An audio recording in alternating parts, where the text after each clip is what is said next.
Welcome back, everyone. Welcome back to Phil's Recap and Review. This is Game of Thrones, Season 7, Episode 3, The Queen's Justice Feedback Show.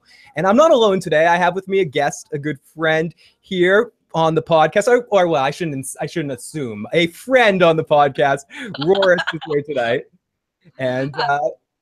And we also have, not alone, we also have with us the live motherfucking chat that's in there. I can see Phil H, Jon Snow, Timo, Derek, Maiden of Darkness, Analysis of Thrones. All of our friends will be popping in the chat, in and out here tonight. But tonight is the feedback show, which is more about the messages that are sent to me ahead of time. I have a list of some messages, emails, texts, and some comments on the YouTube video of stuff they want us to talk about tonight. So I have the list. I have a couple of voicemails as well. But it's not too late to get your calls in at 781-990-8509 to get your voicemail or text in. Or if you want to call in and talk to us live, if you're brave and you want to talk to us live, you can call in at 657-383-0370. Again, that's 657-383-0370. We'll be taking some calls towards the end of the show and intermixed in there. And great to see everyone in the live motherfucking chat here today. And thank you so much, Rawrist. If people don't know Rawrist, you can check her out on YouTube. She does a lot of Game of Thrones content, also does some Star Wars stuff. She used to do the CW shows before she stopped not wanting to watch 90210 anymore. And so much fucking drama. I can't handle it.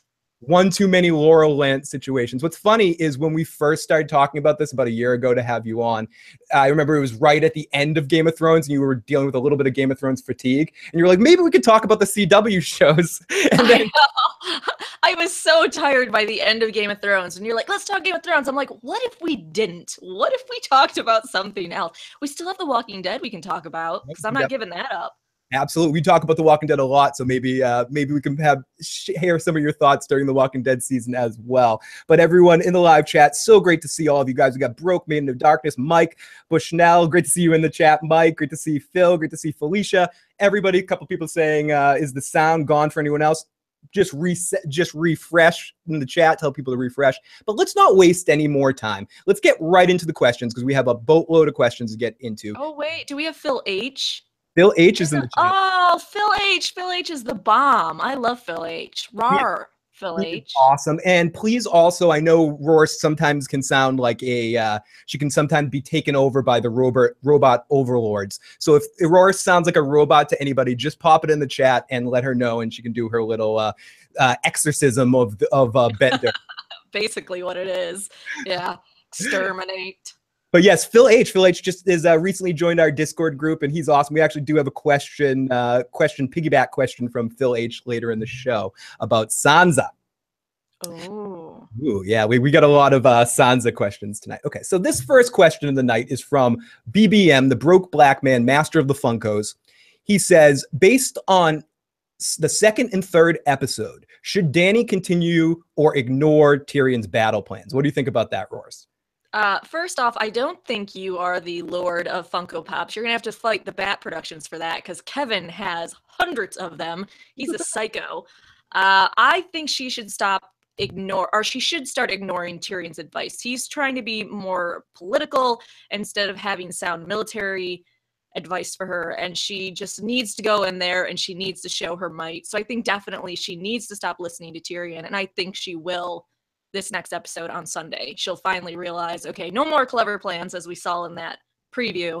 Let's get down to business. Exactly. And I also think Tyrion is acting a little bit too emotional about the situation and he's getting involved. He wanted to get Casterly Rock partially because I think he has not a vendetta or something with Cersei. Knows Cersei wants to wipe her out before she wipes out and wants to in some way feel like he's one step ahead of her or can kind of punch her in the face or yell at her and look at her in the eyes at the same time as it. And I think he focused all of that energy and that was used against him as well. Tyrion is good at people and understanding people. Military strategies is not Tyrion's strong suit. So maybe, hopefully, she has a couple people there at Dragonstone that know more about military strategy than Tyrion, so maybe she can look to Davos or Jon for maybe some attention, but I don't think that's going to happen. I think she's going to go, I'm going to burn people, and go off and fly and burn people.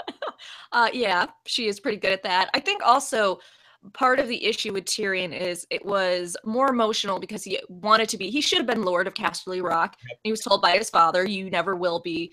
So I think part of this was kind of showing his dad too, and an emotional thing of taking his family home.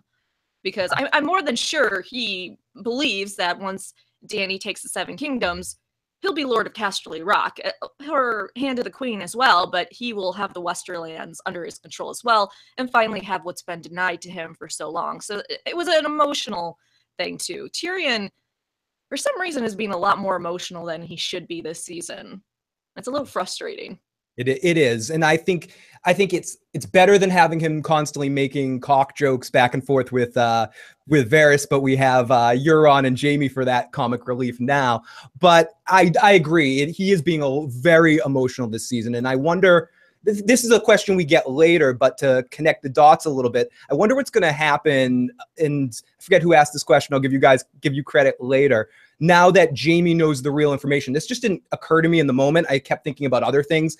When Jaime tells Cersei that Tyrion did not kill Joffrey, is that going to matter to Cersei at all about her opinions of Tyrion? I don't think so. I think she's going to, well, he killed my mother anyways, and he might have been in on it or anything like that. Yeah, I can't see her even acknowledging that is true. And it's crazy to me that part of me was like, well, maybe she'd understand the chain of events. So maybe she would go, oh my God, by accusing an innocent man of poisoning Joffrey and killing him, it then caused him to have a trial by combat that then caused Oberyn to be killed, then caused the Sand Snakes to want revenge, and then they ended up killing my daughter.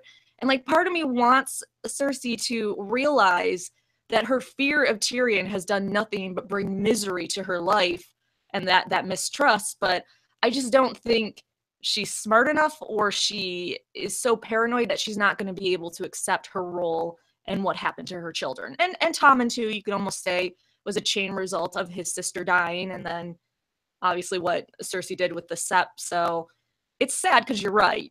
Jaime could go and tell her, you know, this is who really killed our son, and she won't care.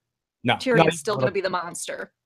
Not even a little bit. She decided her opinion of him the moment he killed her mother, let alone if we want to say that the Valancourt is part of the show and they just haven't shown it yet to surprise where that's going to end up. She also, in her mind, somewhere within that, is deathly paranoid of Tyrion killing her too, probably.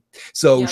She wants to wipe him out no matter what. It's I have to kill all my enemies. It's Michael Corleone at the end of The Godfather. I need to kill everybody. If one little thing is left beating, I have to wipe every enemy out of existence. We had Craig DeLulo for a $2 super chat donation because Rawrist rocks, which gets a spin of the magic wheel. Oh, woo! Thank you. There's not a My Little Pony on that wheel, is there? We could put it on there. I didn't want to assume you wanted to give away your My Little Pony. What did it land on? It landed on review, commentary cast, or live video of your choice. So basically what you get, Craig, is if you want to email me privately at igotissuesman@gmail.com, I will either do a live commentary watch where I watch a movie or a television show of your choice and do a live, talkie commentary kind of thing out of it, do a podcast on it, or make a short video review. So email me at igotissuesman@gmail.com. Congratulations, you've won a review. So anything you want. Man, I need to get a wheel like that or something. That's awesome. It's cool. I mean, it's a little extra thing. If people are giving super chat, want to give back a little bit, might as well play silly carnival games.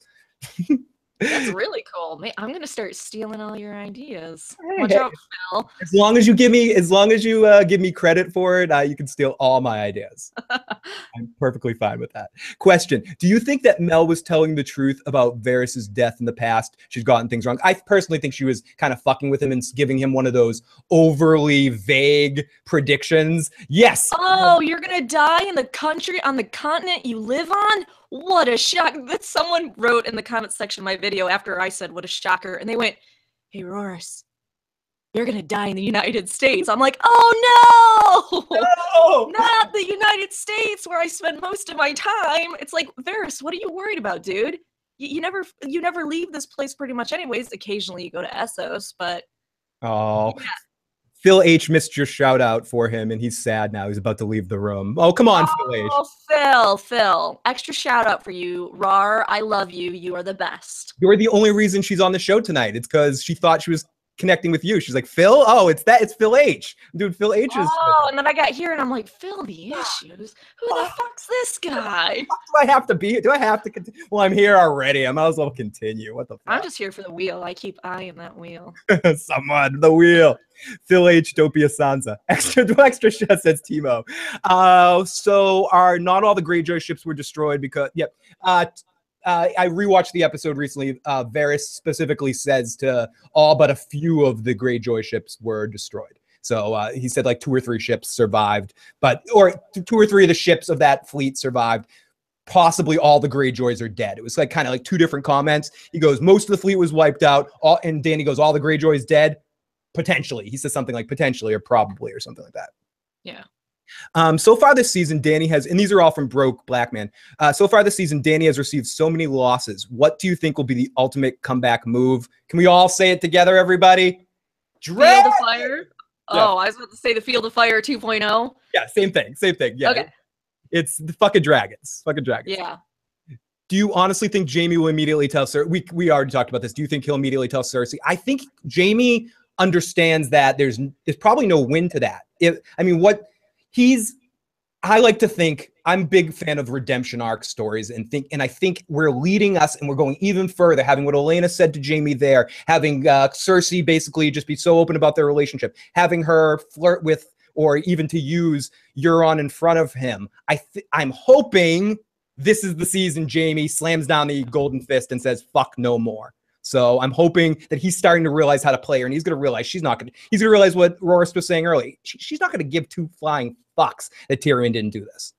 Yeah, I can see him maybe in the very end of the season starting to realize it, but I don't think we'll see a dramatic him kind of saying fuck off to her until the last season.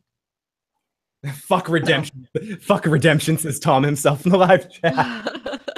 Euron have a magical spell that gives him radar to be able to find everyone, and his ship also has super speed because it can just fly around. But we're gonna get to a question like that from Timo a little bit later about time travel and all that sort of stuff. So this is from Sean from LA.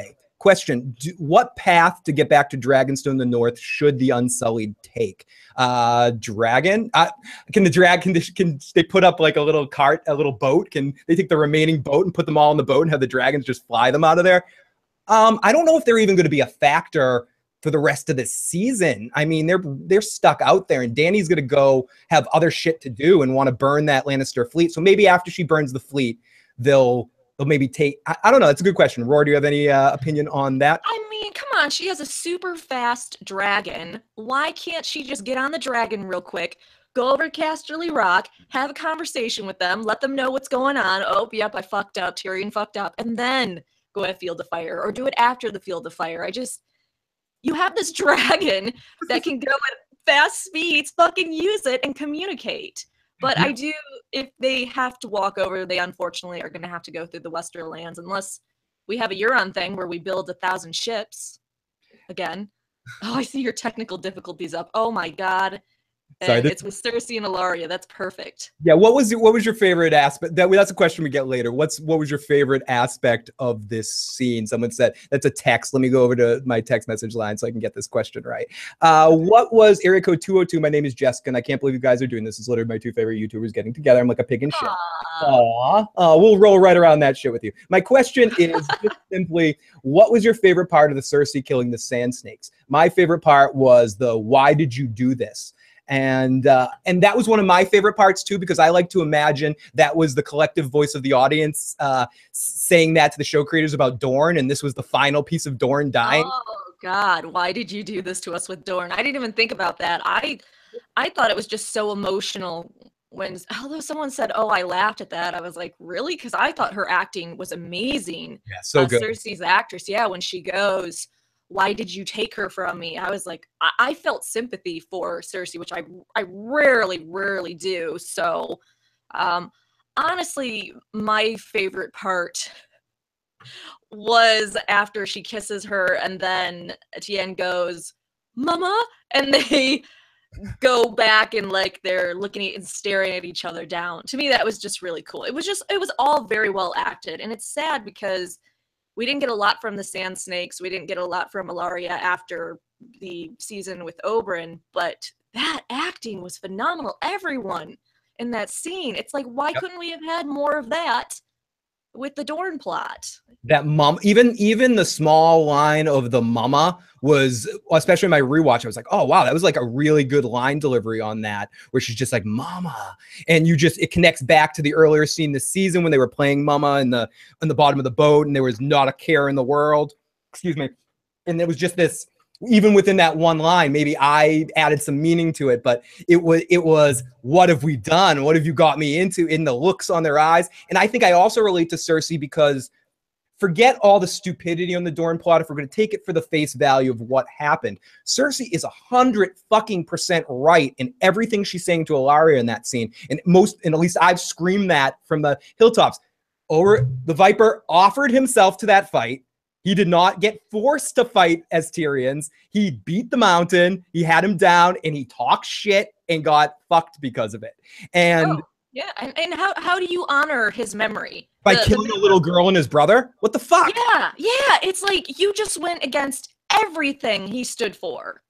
They were just spitting on his image, and it was so disappointing because I don't know if you remember Ilaria's speech in the books about revenge, about like holding the peace and stuff and on all that shit, right? It's all that. And when does it stop? You know, if you kill this person, then their children have to get revenge for this, or you know, the revenge cycle just goes on and on and on. You tell one lie, it leads to another. Then you tell two lies. Yeah, it does. And ultimately, the whole thing started because children were senselessly murdered. And what did you do? You senselessly killed a child that was in love with your prince. Like what? That like a legitimate love that could have been where Tyrion is right, and what he did do the right thing was to try to send Marcella there to foster a peace with Dorne, and it would have, the next generation might have had peace with Dorne and the Lannisters if the two of them were raised after Cersei's dead and buried, and Marcella is probably a better person and could be raised in that because of Tyrion's influence, because of not having too much of Cersei involved with her and too much in Joffrey. She could have been a good person, and we know at least the Trystane we met on the show seemed like he could have eventually grown into a warm, good leader, someone like Doran. It's Dr. Bashir, but it's just sad. It's sad. Yeah, no, it really is, and it completely went against everything he stood for, and I think that's another reason why people hated Dorne so much. Yeah, forget like the fact that season 5, a lot of the scenes were acted poorly or staged poorly. It's just more the. Oh my God, the fighting in the gardens. Holy shit. Yeah. Okay, hold on. Let me do my dramatic display, and I'll wait for you. Yeah, it was painful. It was painful. It was hard. It was so hard. It's amazing to think that was the same season that had Hardhome in it. When you really stop and like look at the whole season with a fine-tooth pain in my ass. Anyways, area code 617. Like your show, and I binge Rawrist videos in the background at work sometimes. I'm at work, so unfortunately I can't call in. I was gonna say, even with my swear words sometimes, ooh, that's a dangerous game to play. Very dangerous. Should be showing the opposite. It's interesting that they seem to be showing the opposite of what book Cersei showed her competence to be. So are you I guess to get the question, is show Cersei more competent to you than book Cersei? Oh my God, without a doubt. It cracked me up when the Iron Bank, he was saying to her, Iron Banker, not the actual Iron Bank, was saying, you know, you're Tywin. It's like in the books, she is absolutely not Tywin. She's insane. She sees enemies in the shadows. She's making moves that are constantly stupid. And then we have show Cersei, who isn't quite as crazy. She's still a little crazy, but she's way more competent in the show. It's insane, the level of difference between book versus show. Yeah, I would agree. Now, this is a voicemail that we're going to take, and I think this is more of this is from our good friend Antoine Thomas. So let's listen to Antoine's message right now. My name is Antoine Thomas. I was watching YouTube, and they're talking about the young Griff Aegon. Now, this is before this show ends. We are desperate to know, will Aegon show up? Will young Griff show up? No. That is the biggest important piece of the puzzle. of this whole Game of Thrones situation, as well as Jane Cole. But that's another story for another time. But I'm going to let Phil get with his guests, and they're going to talk about young Griff. And will we see him fighting this side alongside Daenerys and Jon Snow against the White Walkers? We would love to see that. If young Griff is going to be in the show, that means that Cersei Lannister and Jaime Lannister, and if I believe Jaime Lannister is going to be killed by a young Griff. I'm not sure going to bet because King Thomas was supposed to face young Griff, but he committed suicide, so that possibility storyline was thrown out. But don't be surprised. HBO might finally... Oh, whoops. HBO might find out. I have one thing to say to that. Antoine Thomas, I like where your head is at. And I'm going to let Rawrist answer this as well, too. But I just think the show is going to skip that. I think if we're going to get any of that, you're a Targaryen, I'm not a Targaryen stuff, it's going to be through Jon. They're going to simplify it and give maybe some elements of that to Jon in like he says he's a Targaryen, who can prove that, blah, blah, blah, or whatever. So I would love for you to be right in your message. I don't want to make it seem like I'm making fun of your point. I think, I'd love for you to be right, but I don't think that's going to happen on the show. Worst? I would eat a hat if he was on the show. He's absolutely not going to be on the show, unfortunately. If we had a few more seasons, I could see that happening. I could see them introducing him, but it would complicate things way too much. I think it would be way too much for show-only watchers to be like, okay, there's another Targaryen who may not be a Targaryen. What? I think it just would slow everything down so much. And we already see how quickly they're jumping ahead this season. So yeah, unfortunately, we're never going to see him. And for people like me that don't like fake Aegon, as I call him, to me, it's all the proof I need that he's not a real Targaryen. Yeah. Even though I hate when people go, oh, the show is the books. It's not, but the end game of the show is theoretically the same as the books, at least that final moment that they know about. So if he's not going to be a factor at the end, I totally see what you're saying. Oh, we got Scout Teeny Productions that gives us $5 Canadian. We're all waiting for you to talk about the Tyrion Hodor. We'll get to that Tyrion Hodor spin for you, my friend. Spin for you, Scout. I feel like we need music with this wheel spinning. Oh, that's good. I wanted to get a wheel that makes the Wheel of Fortune. Oh, that would be amazing. But you're right. But it's funny you say that because I've been thinking about just adding a sound effect when it spins, or playing some sort of like sorry, I've got like 10 mice in front of me right now, playing like some sort of song like this is the spinning wheel. This isn't the right song though. I kind of like that song. This is a song about Majora's Mask from Legend of Zelda. Grab your sword and shield. I selfishly play all my own band's music because I don't have to deal with copyright, and I'm self-serving as well because I'm of course a narcissist that only wants to play my own band's music. You do video game music? It's more of a rock band that we cover that I make songs about. We have a song about Tony Danza, and I have a song about Uncle Buck, and that's a song that happens to be a song about Zelda. That is cool. Anyways, it's my fucking music. Now you spun that wheel twice, and I saw one of them was Phil Drink. It was Phil Drink, and I like that better than the second option, which was Phil do 10 push-ups, because I don't want to do 10 push-ups right now. And the other says I have a Weird Al vibe. Yes, I do, and I've told the story many times. I met Weird Al once, and I walked up to him. I saw him on a bus, and I said, he was on his Weird Al's awesome guy. He hangs out after shows, and we'll meet every single person in the shows. And I went on and go, Dad? And he goes, maybe? And he goes, come here. And he sat down and he took a picture with me. And if anyone's friends with me on Facebook, you can find that picture on Facebook. Isn't that Weird Al and right in front of you? Yep, and that's Weird Al right in front of me. Yeah, that's what I thought. Yep. Which is interesting that I was just going to get really silly weird that it's Simpsons Weird Al, but on the episode where Simpsons Weird Al is on, he has a mustache, but in the toy he doesn't. It's weird. Oh, that is weird. And now that you put him closer, I could see he was a Simpsons doll. From far away, it just kind of looks like he has normal skin tone. So our next question is, if Stannis had lived, and this is from Antoine Thomas again, Stannis had lived, could he have possibly rallied all the northern houses to stop Euron the Greyjoy's fleet or fight the White Walkers? Do you think Stannis had any chance, if he had lived, to rally northern houses together?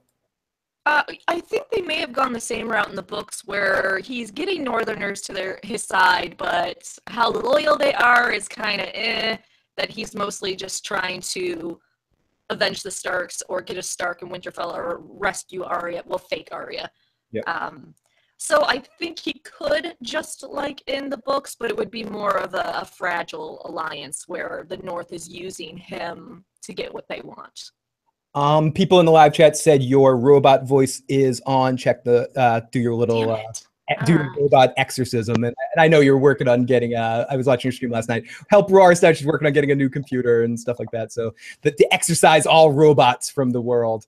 I know it it's has to be my computer. Is it better? Yeah, it's gone. Oh yay! Okay. So fix. So let's take. This is a little bit of a longer question. Excuse me. This is from Leslie from Chicago, aka the Warden of the Midwest. Great name. Excuse me, Wardeness of the Midwest. What potential scene are you looking forward to seeing at the end of this season? For me, it would be the horn at Castle Black getting blown 3 times to warn that the White Walkers are at the wall. I predict that the next episode, the Lannisters' forces will be disseminated, blah, blah, blah. The Iron Bake will give the middle finger to Cersei. Only a fool would meet the Dothraki in open field. And I remember the words, in the words of King Robert, only a fool would meet the Dothraki in open field. Jaime Lannister. I swear, Jaime fucking Lannister. What a piece of shit. I hope that Drogon eats that motherfucker and shits him out in front of Cersei. So who's dumb enough? That was a long one. I know that was a lot of good stuff in there. What scene am I most looking forward? I'm most looking forward to seeing Jaime Lannister charge a motherfucking dragon on the battlefield and fucking be pissed off. I want to see Jaime do stuff. That's what Jaime's one of my favorite characters from the beginning for all of his warts and all. And I like what I've seen from him this season. He's like child murderers or attempted child murderers. He gave Bran the powers. He did it as a favor. No, I know. I don't. I love it. If Bran could talk to him now, he'd thank him, Ross. He'd be like, thank you for unlocking my. No, he wouldn't. But thank you for crippling me. Thank you for clipping me. I like to blame that all on Cersei. No, but it is Jaime's fault. The things he does for love. But since that point, even within that, I like flawed characters, and he is for so long. He was either humping around in Dorne doing something stupid I didn't care about. This is the first time in a while he's been doing business that I'm enjoying. Even last season with the Blackfish, I liked that, but that was not as much as I wanted it to be. So we're getting a little bit more of Jaime in some of the better scenes of the episodes, and I like that. He was in, for me, the best scene of this last episode with Olenna, and he held his ground as an actor with her one for one. And his temper. I was really surprised after she admitted that, and he was able to just walk away and realize it was an old woman getting her last dig in before dying, and that he had the strength to just let it go. Yep. And not kill her in a really painful way. I want to say first off, when we're talking about what's going to be my favorite thing for the end of the season, I'm not a Jon and Daenerys shipper at all. Like, it's just people have been sending me messages going, are you really into incest? I'm like, no, I swear. But I just wanted all the people that are freaking out about Jon and Dany getting together. I want to see the rage across the internet after they have sex, and then it's revealed that they're aunt and nephew. I mean, they already have, but Bran outright says it at the end of the season. Right. They're gonna make it obvious by the end of the season. Because I was talking to somebody. I have a lot of friends that watch Game of Thrones, but they're not as obsessive as I am about it, and read and watch all videos and stuff, and make videos about it. So I was talking to someone this week, and I was saying, oh yeah, Jon and Dany are nephew or niece, or he's her nephew. And they were like, oh, you don't know that for sure. And I was like, last season, the Tower of Joy thing, that was the baby, went the transition to Jon. I mean, what the hell? They even released an infographic on it. Yeah, HBO and they were like, did, and they confirmed it. But you don't know that. And I'm like, okay. So this is why they have to make things so painfully obvious. And that's why, exactly, Bran is directly going to probably say it this season, straight out, and just be like, yep, that's what it is. I need to talk to Jon. Yeah, he said that in that bland, creepy voice. Jon, yes. I need to talk to Jon. I need to tell him how beautifully he looked in those caves. I need to talk to him. Now, speaking of Jon and Bran, Phil, do you think that Bran knows that Jon wants to know about his mom? Or do you think he just found it out in the vision I think he grew up with Jon. Jon Snow seems like the type of person that doesn't have to say anything to be able to read him, and Bran doesn't have to have warging powers to read Jon Snow. Obviously, he wants to know who his mother is in that situation. Not to mention, Bran also knows that Jon has the most connection, as in fighting and seeing the Night King. So he knows that he's the one that he needs to talk to. So. Let's see. Do you think, this is from area code 760. Do you think these last 2 episodes will be the catalyst for Dany to ignore? Oh, we already kind of hit on this one earlier. 253. Hey guys, love the show. Just wondering if there's any way that Grey Worm can get out of the situation at Casterly Rock alive. I would hate to see him die. It's a little bit different than earlier. Rawrist, do you think Grey Worm survives this season? You know, I originally, in the beginning of the season, thought that he was going to die, and that's why they were working up the Missandei Grey Worm thing. No, they were just wasting our time. Yeah. Now I think maybe he's going to die next season, and then them being at Casterly Rock is a way to get rid of the Unsullied for the rest of the season. And then we won't see them again until season 8, and then Grey Worm will probably die in the end fight. I honestly still believe each of the people are going to, Cersei, Jon, and Dany are each going to lose someone very close to them by the end of either this season or the beginning of next season. So I got distracted by Peter Griffin in the live chat. Says Bran is on the limitless pill. he's hanging out with Bradley Cooper. Okay, here we go into our Sansa discussion of the day. Now I'm going to play three different messages. This first one is pro Sansa, and then I'm going to read 2 other messages that are a little bit against Sansa. Now, this is from Analysis of Thrones, who is the number one Sansa fanboy here. Hey, Phil, just sending a message about the Lady of Winterfell, Sansa. She was really spectacular in this episode, in my opinion, making strong moves to help better the position of House Stark in the north. And very interesting to see her instantaneously offering to give up command of Winterfell to Bran. I don't know if she was okay, anyways. Hard to call her power hungry after that. And what a power moment when her and Bran were reunited. Shed a tear. Great day to be a fan of Ned Stark's eldest daughter. Long live Sansa Stark. So ultimately my question is, why is she so awesome? Boy, that was laid on very thick. Yeah, I can't lie. I added the why is she so awesome part at the end. So the message ended with why is she so awesome. And this was a reply from, or not a reply, but this is a comment from Timo, a question for the feedback show. And this is Timo30, one of the best commenters out there. Why is everyone praising Sansa for doing what the Lady of Winterfell is taught to do? Prep for winter? How is that being a good ruler when we haven't seen her rule over anyone yet? And the wonderful Phil H added to this. And why did D&D write her to be smarter than grown-ass men about the winter? Really, she's a teenager and is a summer child. The grown men working on the armor already experienced a winter would know that if there needs to be leather on the inside of the steel plate. Oh, wait, dumbass D&D metal plate always gets leather on the inside. D&D are stupider than Sansa, and that isn't saying much. Rawrist, what are your comments to those 3 comments? Well, one, I would say she did show some good leadership. She was actually trying to take care of her people, and she's concerned about it. What I am concerned about is what they said. Basically, a lot of those things were common sense. And why, the leather thing, maybe it was a new blacksmith. Maybe what they have left is a rookie blacksmith. I don't know. That might explain that whole thing, and he just wasn't aware of it, so now he's going to get something from Royce.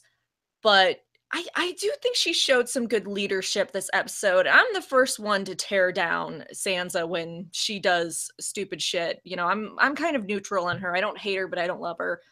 I do think she's showing that she is a good leader.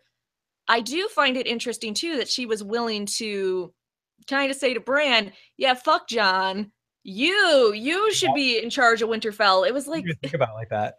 Sansa, girl. I mean, I know she never, it was always the bastard because she kind of just listened to what Catelyn said. But Yeah, that kind of to me was a big fuck you, and she was instantly like, "Oh, you should be Lord of Winterfell." John, All you're right. my only brother. You're my only brother. Bran, you're back. Oh yeah, John. Yeah, John's over there. Yeah, okay. Well, I know John's, doing this dangerous meeting with this daughter of that person that killed some family members and everything, and he's trying really hard to save us, but fuck that guy. You should be in charge.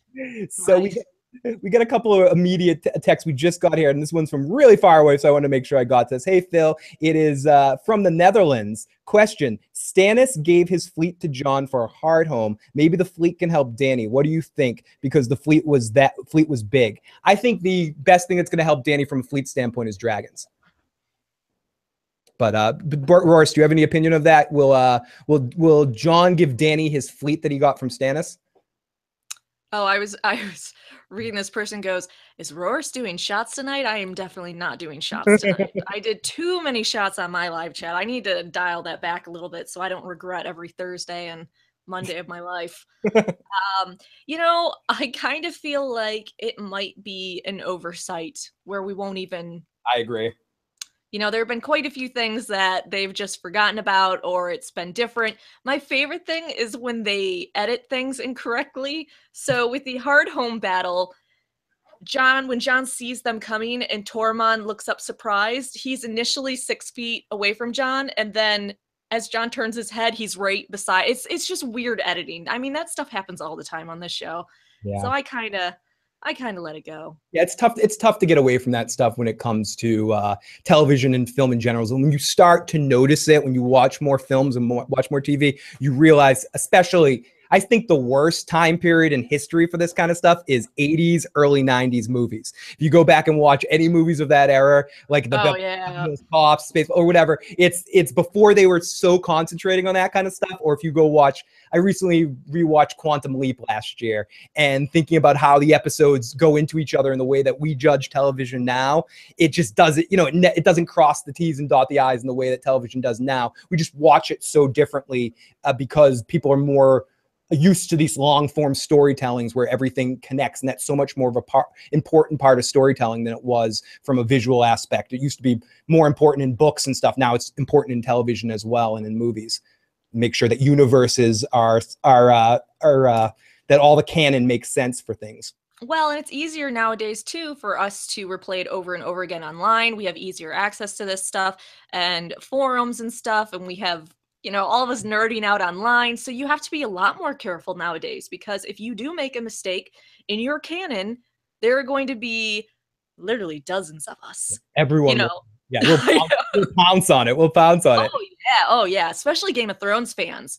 You have to be really careful with that because we're psychos about it. Yep. And especially when you go to other shows and use that same like I don't want to get into a whole Walking Dead thing, but we basically, my co-host for my show, Joe, just goes crazy over those kind of things in The Walking Dead. You almost have to just walk through the graveyard of whistling do. I mean, some shows are worse about it than others. Game of Thrones in general is pretty good, but they're not perfect with it.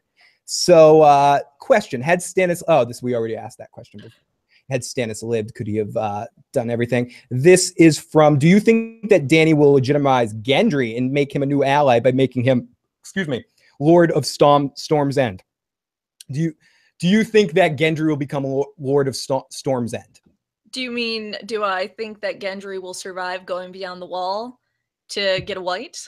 Which is what I think is going to happen? I don't know. I'm kind of hoping Gendry dies. They bring him back. Just like they did with, why am I blanking? Yeah. And Rickon, bring them back just to fucking kill them. I think we're going to have another one of those. When was Dany raped and defiled that she tells Jon? Drogo, the first time that they were together. I think she's referring. Yeah, depending on the show or the books, the raping happens differently, but she definitely was raped. In the books, we get it a little bit more where she was to the point where she wanted to kill herself. Yep. It got so bad. So yeah, she was defiled in that way and raped in that way. That line was really surprising to me that though she just came right out and said that though. Yeah, whoa, what the hell is going on? Oh, sorry, my computer just is making some. Yeah, I was surprised she kind of said that too. She was very my my wounds are bigger than your wounds kind of thing in that moment. She wanted to show how, sorry, I saw Hannibal Lecter in the live chat, so I had to put this up there. Hello. Hello. Ah, It's scary. Yeah, it's scary. Fucking brand. So let's go to our next question. Sorry, I'm bouncing around here. I'm having some technical difficulties myself here as the alcohol kicked in. It was like a wave there. I'm like, there's not even alcohol in this drink. And then it just hit me like, poof. we'll only forgive you if you do another spin of the wheel soon. Okay, absolutely. I'm good. I owe some of our patrons a spin of the wheel, and we have a new patron this month. So let me give you a free spin of the wheel for you, motherfucker, and see if you can win Rawrist's My Little Pony. This wheel excites me so much. I want to do something like this.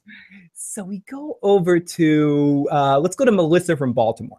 As always, enjoyed your recap and review last night. Just a few thoughts for your feedback show on Thursday. First, Dany's battle losses the last 2 episodes have confirmed to me that she has a huge skill gap on her team, Tyrion. He's a political strategist, but not a seasoned battle commander. While he's definitely pulled some clever moves in the Blackwater, without Tywin and the Tyrells, that battle would have ultimately been lost to Stannis. So I'm hoping that one way that Jon might earn more of Dany's respect and trust by providing some much-needed military strategy next week. Jon can't provide with troops, but he and Davos would be able to provide some insight that would turn around. You're another. Someone else asked that earlier, and I think that's a cool point. But I think what Jon's gonna say is, if I was you, I'd just attack with your fucking dragons. Why didn't you just attack with your fucking dragons? Your fucking dragons. Yeah.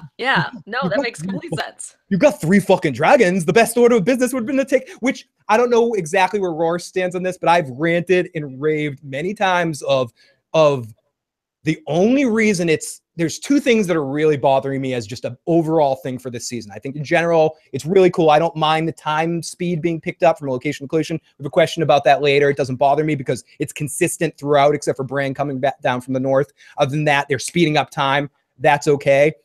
It's just, there's 2 things that are kind of bothering me with this season, and eventually I'll remember again because I just forgot. No, that Littlefinger, they've had to make Littlefinger stupid to ultimately get to a point where he's going to make enough mistakes to possibly lead to his death. Well, they got backed into a corner. That's why. They backed themselves into a corner, and they don't know what to do with him anymore. And yeah, it's a shame what they've done. I am the first person to say fuck Littlefinger. So the fact that I'm defending him shows that there's something wrong here. They definitely made mistakes with Littlefinger this season. Littlefinger should never show his hand, even if his ultimate modus operandi is to get fucking Sansa. If that's what he fucking wants to do, he shouldn't be playing it like this. This is like a creeper. This is me going, hey, Ross, I really want to go on a date with you. Ross, can I go on a date with you? He's like a daily motivational app for her. Like every day he's like, you're good at this. Hey, fight every battle. It's like, okay, Littlefinger. Everything, shut up. And the other one is the same thing. I feel like it's great to see Cersei be smart. Okay, I like it. Lena Headey plays it. That actress plays it incredibly, adds so much to Cersei. I'm enjoying the Lannister aspect of this season. That being said, it still seems a little bit like, okay, how are we going to not make it seem so dominant? Oh, we'll have Dany not want to attack. Oh, that's what we'll do. It just seems like, I understand what Tyrion was advising her, but that was the wrong advice. She should have listened to Yara. She should have listened to the people that actually had fought battle. Olenna and all that. Well, Olenna hasn't fought a battle, but still, even she was. Yeah, exactly. All of those people should have. Someone in the live chat says, Lady Euron Greyjoy says, I miss stupid Cersei. They had to make Cersei seem smart so this season wouldn't end in 2 seconds. So it just wouldn't end with Dany. And it just seems forced to me in that way, because it seems like, okay, you attack King's Landing, the whole sept was burnt, you don't give them a chance to get their defenses, you get in there, get Cersei out within a fucking day, and then you work on spreading peace throughout. Have minimal casualties as much as you can, but when it really comes down to it, the people are going to thank you for getting crazy Lannister out of there. Come on, Phil. Do you know how expensive dragons are? If we had those fucking dragons flying around, just taking out all the problems, it would be too expensive. So instead, we had to make Cersei smarter than what she is. And yeah, I do agree. A lot of this is kind of a little bit of BS in order to even the odds. Because otherwise, how would they stand against the Unsullied, the Dothraki, and 3 dragons, and having also a fleet of ships? You wouldn't. Yeah, So. and I think your robot is back haunting you right now. Damn it, And let me read that. robots. Let me read the second part of this question. Also, I do feel bad for Tyrion. He finally has a position he deserves with the leader he believes in, and he keeps getting foiled and fucked up by his family. I hope we see him get a win soon. He needs it. Lastly, I know this isn't a popular opinion, but I'm okay with Jon and Dany getting to get. Oh wait, I gotta get a music cue up here. I know this isn't popular, but I'm okay with Jon and Dany getting together, even though I grew up in Appalachia, cue banjo music, or if Game of Thrones just broke my perva media, but Targaryen incest just really doesn't bother me. So with that said, I think one of two things will intrigue Dany about Jon. It's that he's not an arrogant alpha male who tries to best Dany by belittling her or underestimating her. For 6 seasons now, we've seen dude after dude come at Dany with the Game of Thrones equivalent of a dick pic, and she's almost surprised that Jon's not like that. He's humble, forthright, and earnest, which I think will appeal to her in the long run, despite how frustrated she feels by his stubbornness right now. And ultimately, they do end up pairing in a romance. I think Melisandre's fire and ice comment hints at a larger purpose for the story overall. Thank you, Phil. I can't believe we only have 4 episodes left. Melissa from Baltimore. Rawrist, what do you think about that? I think that was simply an amazing comment. I feel like in some way you need to reward that comment because that was amazing. I do think that will intrigue her because he isn't the equivalent of, what was it, sending a dick pic? Yep, Westerosian dick pic. Thank you so much for saying that. I now need to take that. But yeah, I do think there is sexual I've never been much about Jon and Dany getting together. I just don't care. I think that they definitely will, and I think it is because Jon is very different than other men, and I also think a little bit has to do with he's a lot like Rhaegar, which she never knew Rhaegar, but still she's heard about him, and that can also add to kind of that attraction. Yeah. I think there is zero. I was saying this to a friend earlier today. There is a 0% chance this season's going by without them having sex. Zero. You said eat your hat. I will eat my hat if they don't end up boning by the end of the season. And I will love next season when Jon learns that she is his aunt and he has just this horrified, just like, and then if he just vomits everywhere, that would just make that scene for it's like me. The Team America vomit scene right after that. He just turns into this puppet, this marionette puking. Hi, Phil. Love what you and your crew do. Thank you so much for the praise. I'll let me get to your question. I've been expecting feel free to rip this theory and have fun bantering. I've been expecting Dany's vision of the throne room in the House of the Undying was a glimpse into the state of things near the end game. When they twice now mention that she doesn't want to be Queen of the Ashes, well, that makes me expect that the story will certainly punish such a lofty ambitions by doing just that. I have a hunch that Qyburn will trigger the destruction of the Red Keep somehow, and King's Landing by injuring or striking down a dragon, which will make the dragon freak out and then set fire, and then all King's Landing will go up because of the wildfire, and then the other 2 dragons might go mad fury, and Daenerys will lose control of them. Even for momentarily, she'll be helpless to watch her pets turn into mass weapons of destruction. Like Harrenhal, before them, the dragons will roast the Red Keep. We'll see what happens. I fully expect this to be a speculative theory, but it's what I think might happen. Just curious what you guys might think about that. Well, the throne room already looks completely different from her vision. So if Cersei's redecorating, the throne room looks completely different even from that vision. So maybe it's a vision of what could be if she went down a certain path. Otherwise, we're starting to have some errors with that. Or maybe, I don't know, maybe the show writers are just going to be like, oh, well, the throne room looks different now from the vision she had. Maybe no one will remember, even though we're all going to remember. I sort of just think that it's what could have been instead of what is going to be. Just a warning to her, basically. I absolutely agree. Timo, $10 donation from Timo30. Love you, Timo. Wait, where's the music? I want the music. Oh wait, Timo. I'm demanding. I'm sorry. No, please be. Produce me. That is fine. It takes me a second to get my music cues, but here we go. Let's go to a little time crisis. And Timo, you get your spin. Oh, it landed on both take shots, but I'll take a drink for you, Timo, and give you another spin because you deserve it. Timo, actually. Timo actually has a song, so I could actually play Timo's theme song. So it's Timo's Rip Tonight. It's Timo's Rip Tonight. Fuck Sansa. Fuck Sansa. Fuck Oh Sansa. my god, that's amazing. It's Timo's Red for the Night. It's Timo's Red for the Night. It's Timo's Red for the Night. It's Timo's Red for the Night. It's Timo's Red for the Night. It's Timo's Red for the Night. It's the Red for the Night.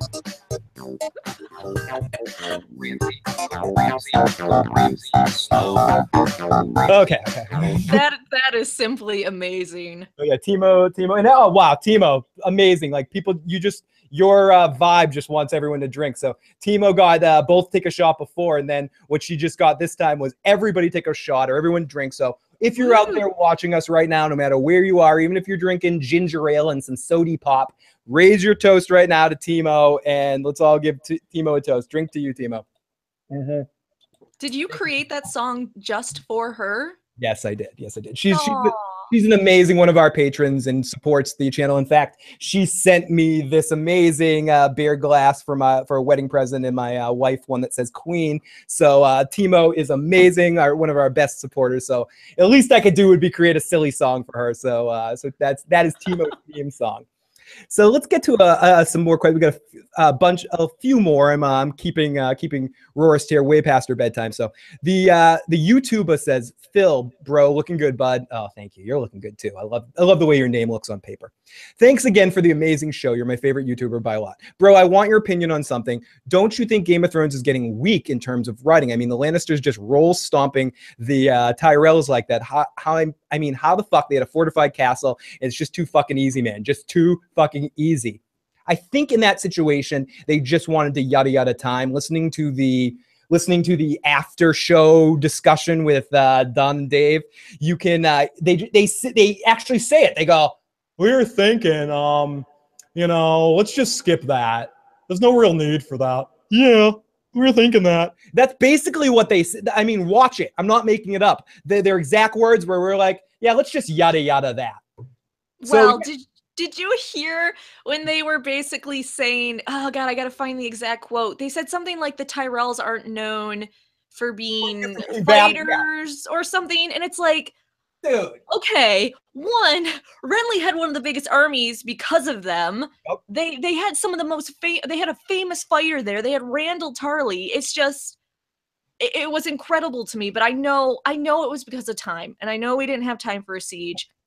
Rawrist, we needed time for that Missandei Grey Worm scene in the last episode. We need to block off time for that. It has to happen. We need good 5 minutes for that, and we also don't have enough story, so we can't do 10 episodes. So it's good for us that they decided to do this 7 episodes, because it's not like they had more story to tell. I'm glad you brought that up, because I'm actually starting a petition to get more Missandei Grey Worm sex scenes in season 8. A whole episode, literally a whole episode next season should be dedicated to their romance. They do every sex position. It's going to be amazing, and it's what's really going to draw more viewers to the show, because I know they desperately need more money and more viewers, because they're struggling so much because of the lack of eunuch and former slave sex scenes. Yeah, and I think the episode title could be called Scissor. I think that's a wonderful title. We need to get another petition going on for. See, we got this down. We got this down. We should write season 8. The writers' room needs us in it. Yeah, they do. You and me need to like hijack the writers' room, and I think we'll have. Okay. All right. We could. All right. So we're in the writers' room. All right. So the others attack. John, swing the sword. Cut to Missandei and Grey Worm scissoring. All right. Then we cut back to Cersei making some evil plans. Then cut back to scissoring. Tyrion making a cock joke. Yeah. Oh God, we got this down. Guys, why didn't we have you in the writers' room since the beginning? We got it. We got our job. Give this shit to us now. Okay. I will quit my job I have now and do this for you, D&D. Hire me. Hire us now, because we know they're watching. So SSLB 313287 says, I love saying that. Did Lady Olenna basically say that she thought everything happened as it did, meaning she knew Highgarden would be a target? Why is your fortune essentially unguarded? Lady Olenna definitely knows the Lannisters are broke. Surprised she didn't bring it up during Tyrion's horrible war planning. I mean, I think ultimately at a certain point in time, Lady Olenna kind of was like, thought, as everyone did in that room, that Dany's here, she has dragons, I'm on the right side of the team, and probably I'm gonna link up with the Dornish army. You know, I'm going back there. I'm going to have more vassals because they're afraid of her dragons. And yeah, I think she overestimated what Dany would do. Exactly. Now, finally, glad Cersei is reverting back to the impulse attitude that we've grown to hate and love. You don't reveal that the twincest race relationship until the war is won because of implied promises to Euron. If he finds out and doesn't, he knows. He knows. Oh man, those jokes he was making. Does she like a finger up the bum? He has been tormenting him about that. He can't wait to fuck her and go, Jaime, I totally fucked your girlfriend, dude. He wants to be that guy. He is that guy. Oh, he's the guy to try to somehow get Jaime to stand guard outside the bedroom door while he fucks her. Oh, yeah. Oh, yeah. Come in and watch, Jaime. I want to show you what you can do with 2 hands. He's going to pull the naked man on her. Cersei's going to come in a room, and Euron's going to be there with his cock in hand, and she's just going to be like, okay, whatever. You're not blonde and you're not related, but I guess I can do it. And I hope that's the final straw for Jaime, if something else isn't. But no, I mean, Jaime's, I'm fucking hoping. Please don't. Okay, anyways, let's continue this. You're on sinking them. You don't keep the mother sand snake alive. I'm a little skeptical. No, the mothers will never see the sand snake again. We'll never see Ilaria again. No, we definitely won't. Yeah, but people that are thinking that Bronn might come and save bad pussy. No, she'll be dead long before he gets back. Even the time it takes you, I know we time jump a lot. The time it takes them to go to Highgarden and then back, she'll be dead. That sand snake will be long dead. It's dead. Please let the dragons solve this problem since Dany is worried about innocent people dying. This excuse doesn't exist with Tarly Lannister army in an open field. Would love Lady Olenna pulling the rug from Jaime by moving the Tyrell gold. She does not know the Lannisters are. She does know the Lannisters are broke, so this is such a big stretch. I don't think she was prepared for what was going to happen. I don't think the Tyrells in general were prepared for the Lannisters to show up in that situation, so I don't think they had time to make any moves of their gold or anything like that. Now, was Essos and the Iron Bank created by people, and this would be more of a question for Rawrist, was Essos and the Iron Bank created by people who would be considered lowborn? Would they really have a hand in Slaver's Bay? That argument Cersei is making seems poorly thought out to me, but I might be wrong about that. So my reasoning on that was either A, the Iron Bank, because they're in Braavos and Braavos doesn't deal with slavery, that either A, the Iron Bank does deal with all the other cities and they do have a hand in slavery. So by extension of I lend my money to lords or some wealthy people in Volantis or Marine or whatnot, and then the slave trade is disrupted, it hurts the bank in some way. So that was my thought for that. Maybe he never admitted that they dealt with slave trades. He just admitted to her, yes, the slave trade has had a downturn. So he also never admitted that the Iron Bank actually did have a hand in it. He might just be yang her, like being like, yeah, and just letting her play her hand to kind of see better. And that's one of the best tactics to fuck with someone that you don't trust. You just them and make them feel comfortable and then watch them play themselves out. Oh, We got Devin in the live motherfucking chat. Great to see you, the side butthole, Devin. Red Witch said she would meet up with Arya again. When and fucking how? Are they just gonna yada yada that in the writer's room, gonna forget that? Or will Arya and Melisandre meet again? Rawrist, what do you think? I kind of hope they meet again in season 8. We won't see her again in season 7, but I kind of hope in season 8 she comes back to do something, and then somehow she dies, perhaps by Arya's hand or with the help of Arya doing something against the others. Yeah, that's kind of where I'm at with that. I would agree. So here we go. I wanted to get into this question earlier, and this is from Timo30. Question for the feedback show. What the fuck is everyone so upset or even focused over the time travel time in the show? If the show does travel logs like the books, there would be 30 plus seasons and X amount of hours of filler.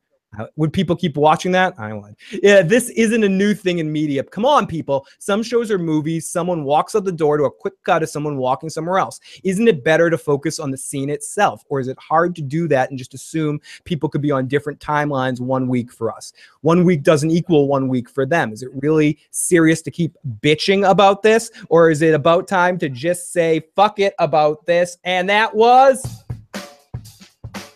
It's Timo's Rip the Night. It's Timo's Rip the Night. So that was Timo's rant of the night. And I would agree with you, Timo. I use it more as like a comedic punchline or something, like, oh, the warp zones and stuff. It bothered me more in previous seasons where they were more ironclad to a time point where it's one sort of rule set one place and it's another rule set everywhere. This season, it's not bothering me at all because it's just everything is on fucking mutagen this season and everything is kind of sped up.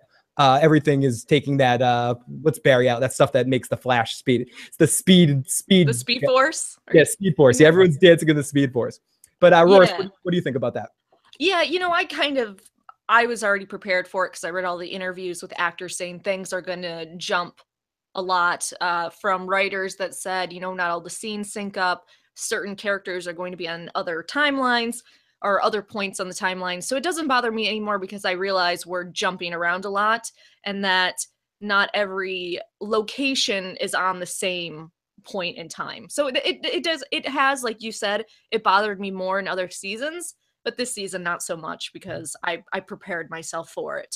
Yep. Basically. Me too. It's one of those things that I just accept as Timo was saying there, I kind of accept as part of television. So let's get into a little bit of a rapid fire to get through some of these last questions that we have. Antoine Thomas said, your second message was interrupted with a subway stop, but your question was, why is Sansa hated so much in the show and not so much in the books? What do you think about that? I think she's pretty hated in the books too, really? Really, because everyone I've talked to that have read the books, and mind you, this has been for a long time. People aren't too happy with her in the books either. And her latest chapter that was released for The Winds of Winter, I think she seems a little bit better, but she's not a very well-liked character. She's not very popular. Not very popular. She's on the bottom of most people's character lists. This is from S.E. Slur. Was the original Three-Eyed Raven a barber as well? Because Bran left that tree with a new haircut in season 6.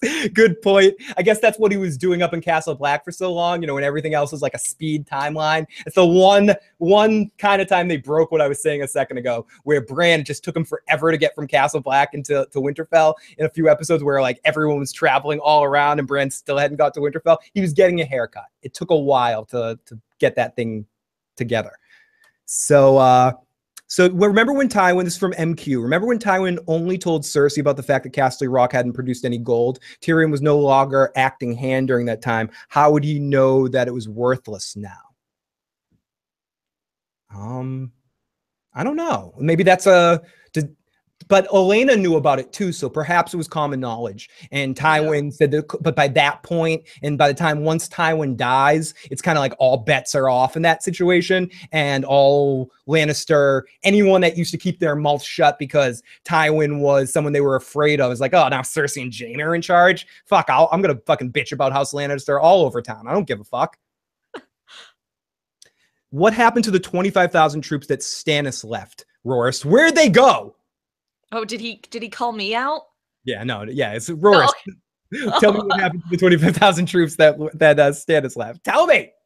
Well, we see that magically a bunch of them were killed because of 12 good men, and a lot of them deserted. And then he got to Winterfell, and Stannis forgot that he was a master strategy person, and that quite often he turned the tides of battles because he was so intelligent, and he just decided to fucking straight charge on Winterfell and not drill any holes in lakes or set up any traps.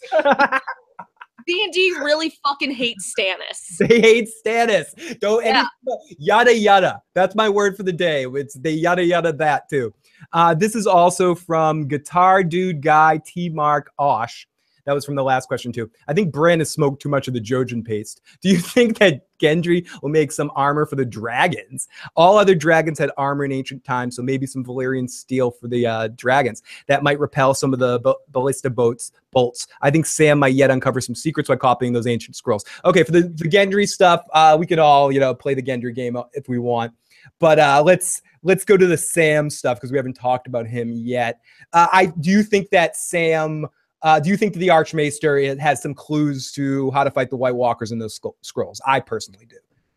Yeah, I really hope that his reward to Sam by saying, you know, copy these scrolls was he was actually giving him scrolls and books that dealt with the others in the long night. And it was a reward without letting him know right on that it was a reward, you know? Yep. And oh, we got a super chat donation from Leslie. Oh wait, I gotta wait. I learned from my mistake. I have to play some music here. So let me play some music. Leslie, thank you so much for the super chat donation. That is awesome of you, Leslie Powell. $5.42. I love that number. That's actually a really awesome number.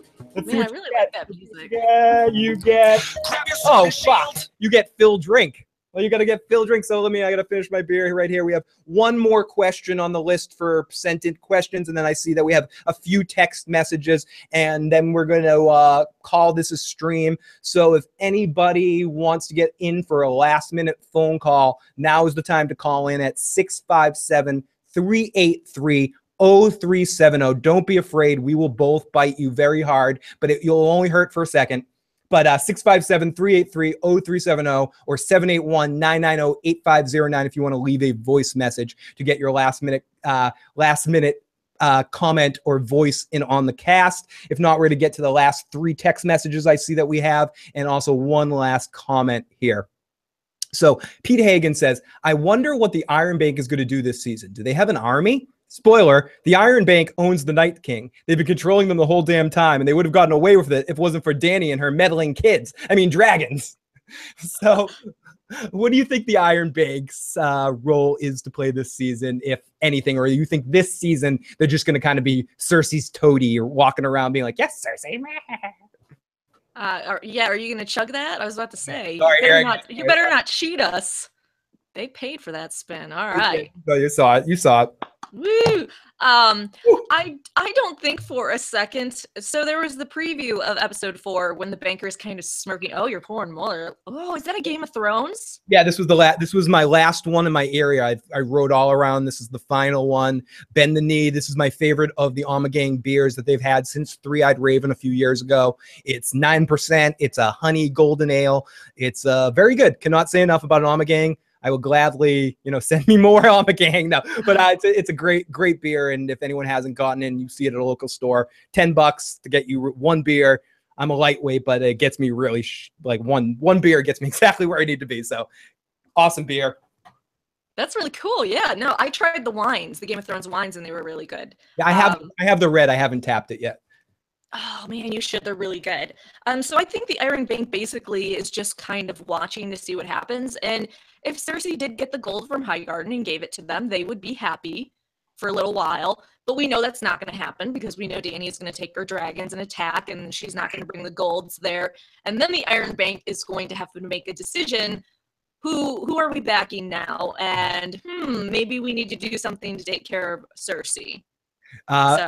Rawrist, I think your robot is back. And Devin from Atheism doesn't. I see Devin. I can't even say it. Atheism is unstoppable. Says Phil. He drinks and he spins things. Yes, that's true. I drink and I spin things. Varys is an agent of the Iron Bank. How does he get the money for the candied plums? Yes. How does he do it? Dany's dragons will melt the gold and it'll look like Sam's poop soup, says Iron Throne.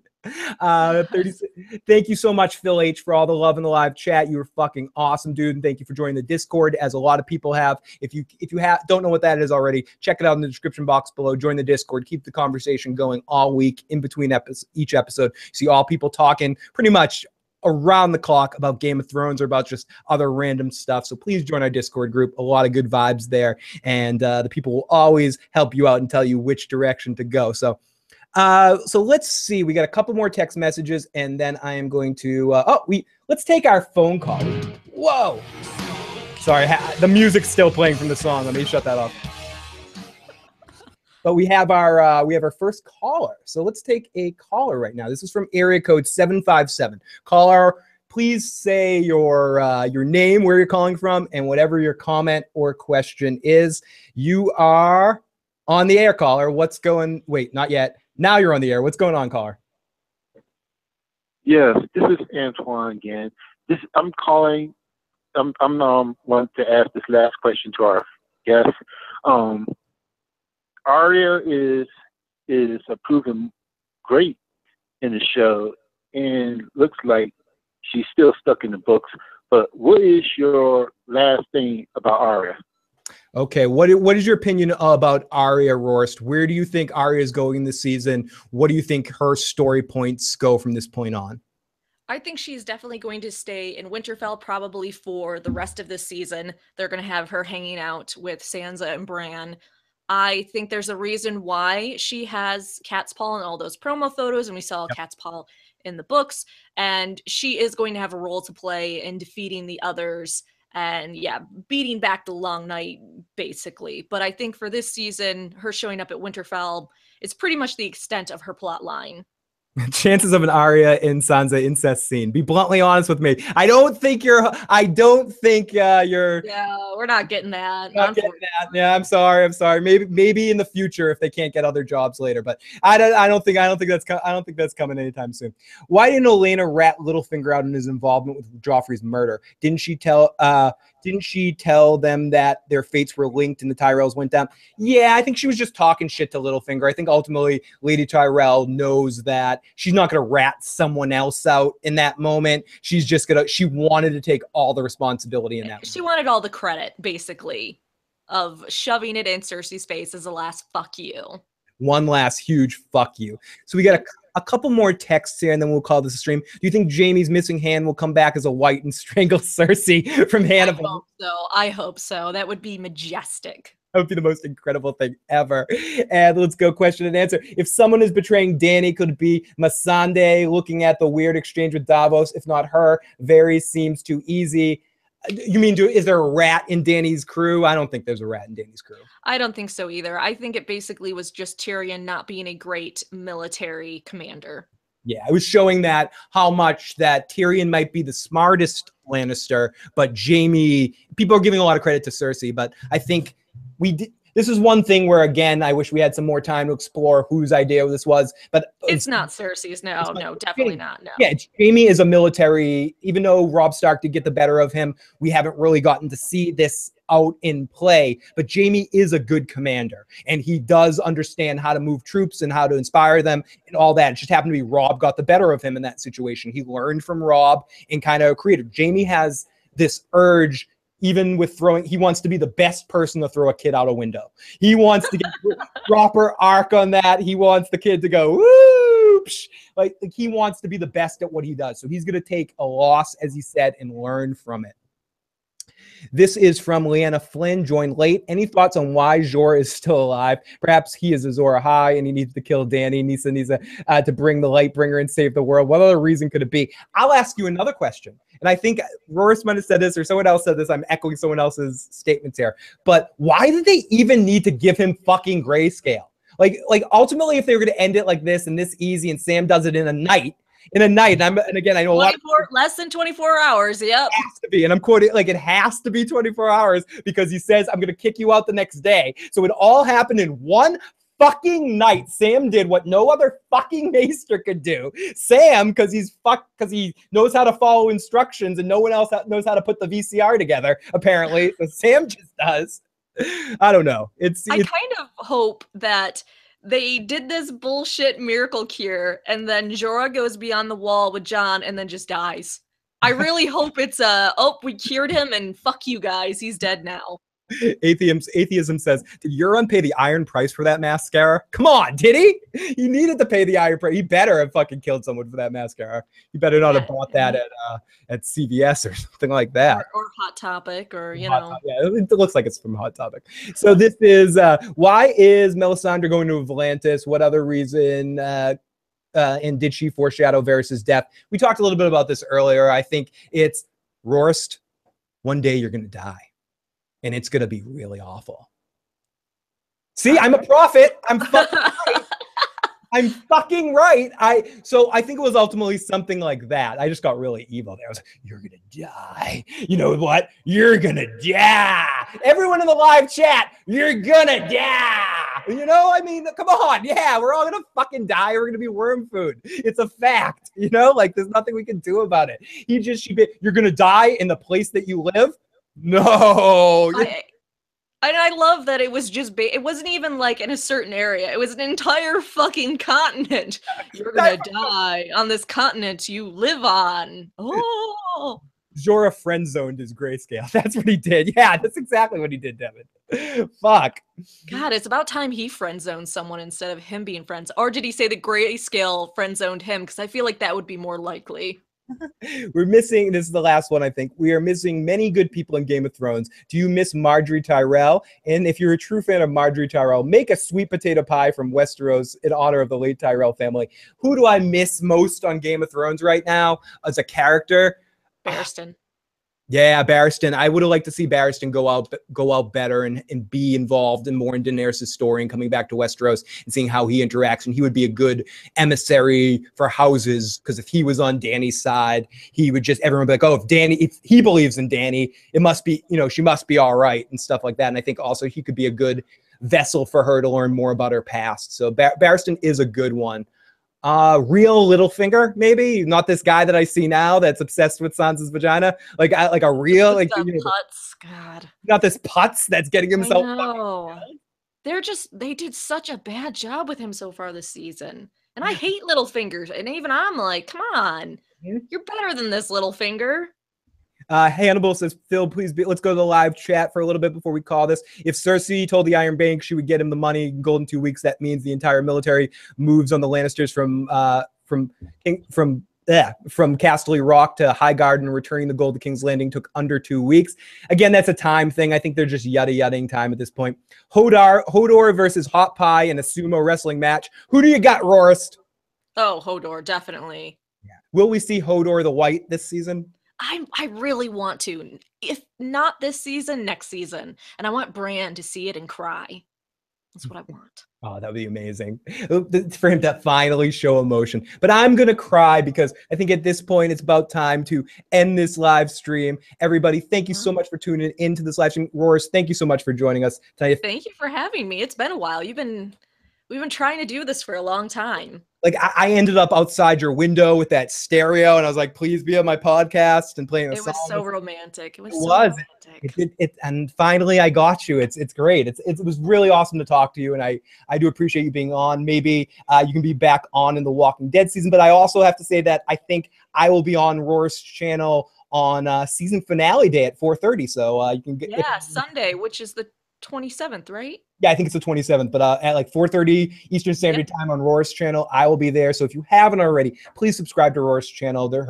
Her link to her channel is in the description box below. Check out all of her Game of Thrones content. She's doing a lot of stuff in a lot of places.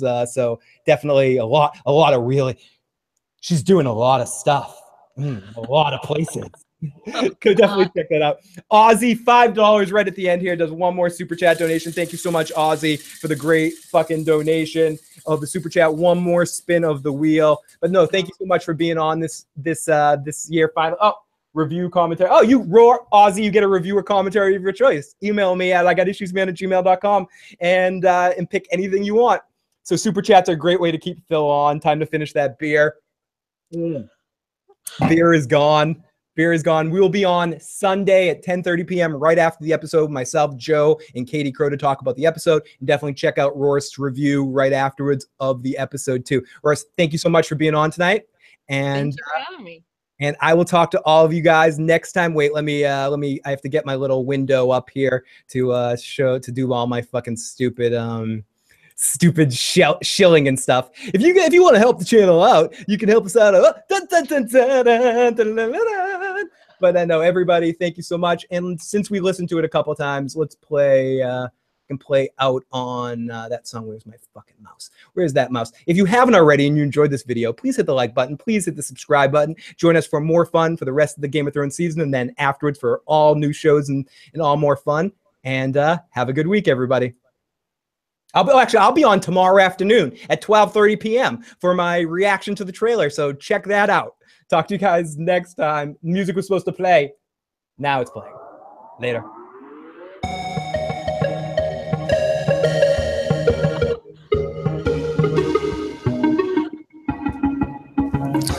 Grab your sword and shield. It's a stolen horse, it's real. It's Groundhog Day on a 3-day course. final man starts to strafe. Keeps his weapon. If you wanna be safe, run around like a stick in the mud. In the fairy rains, in the mouths of floods. It's funny how evil can push politeness. You can't fight. It's a time crisis. Bend the knee, asshole! Isn't that tough? Bend the fucking knee! Fucking Jon Snow. I want you to